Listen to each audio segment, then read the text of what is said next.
солдат или нет? Это были местные силы самообороны. Это все 14 век. Это как первые москальские кацапские машины появились, військовые вместе.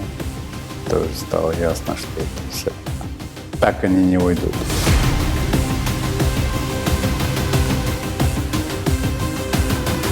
На початку окупації Крима я розумів, що ми повинні щось зробити. Не було кому нам видати зброю і почати опір.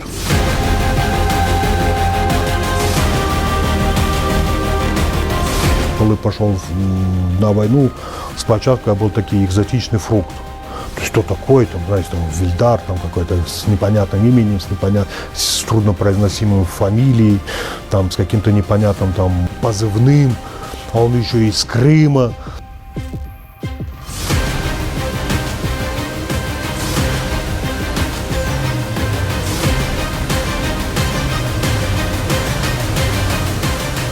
Лахман Уатара нам за многие годы первый раз дал возможность взять оружие в руки, да,